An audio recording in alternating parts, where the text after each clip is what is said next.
Welcome back to Tech Fit and Mind, where we explore the intersection of technology, design, and innovation in the AEC industry. Today, we're sitting down with Alexander Borovikov, CEO of OpenDataBIM Cloud.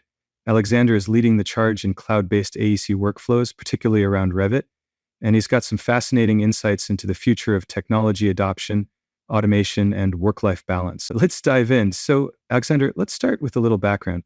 What brought you into the world of architecture, engineering, and construction? Well, I actually started out as a software developer, but over time I saw an opportunity to bring real value to the AEC industry. There's so much potential for efficiency gains through technology, and that's what really drew me in. And now you're leading the development of a cloud-based tool focused on automating AEC workflows. What does a typical day look like for you? It's all about refining and enhancing our platform, automated validation, smarter workflows, and making sure designers have better control over their projects. We're constantly looking for ways to bridge the gap between available technology and actual industry adoption. You've been in AEC for 14 years now. What's one major change you've seen in that time? Honestly, the biggest realization I've had is just how much I didn't understand about how things actually work in AEC. That was a humbling moment. And since then, I've been focused on moving in the right direction, closing the gap between technological advancements and how they're practically used. Let's talk about automated validation. How has that changed the way projects are delivered? I don't design projects myself, but what I do bring to the table is automated validation. It's all about control, ensuring that designs meet standards, uncovering insights early, and preventing costly errors down the line. Any standout success stories? Absolutely. One project we worked on uncovered key insights early in the design phase, allowing construction to start 6 months ahead of schedule. That saved the owner a significant amount of money and kept everything on track for timely delivery. It's moments like that that make the work so rewarding.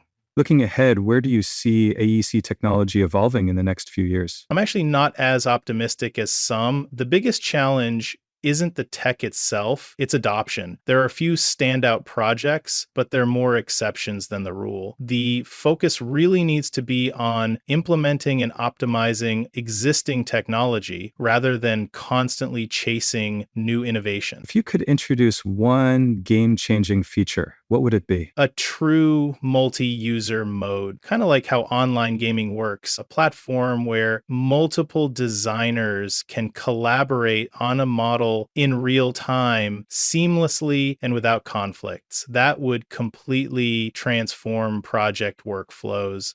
Shifting gears a little, she can be a demanding industry. How do you maintain balance? Swimming, sauna, and an hour of walking. Those three things keep me physically and mentally grounded. And when you need to completely unplug? I take my kid and his bike and we go racing in the park. It's the perfect way to disconnect from work and recharge. What about technology? Has it helped or hurt your ability to maintain that balance? My phone is actually the biggest factor against balance. The less I use it, the more centered I feel. It's funny how the best tech tool for balance is often not using it at all. It's an interesting point. You've talked about digital balance before. What's the biggest challenge professionals face today? Information overload. Our brains weren't built for this constant influx of data. I'm working on a boot camp for digital balance, bringing together research and strategies to help people manage this challenge. The ability to focus is becoming a rare skill, and we need structured ways to protect it. Before we wrap up, any advice for AEC professionals looking to grow in their careers? Learn from talented people who are willing to share their experience. Technology is a great enabler, but at the end of the day, it's people who drive real progress in this industry. Wise words. Alexander, thanks so much for joining us today. My pleasure. Thanks for having me. Well, that's a wrap on this episode.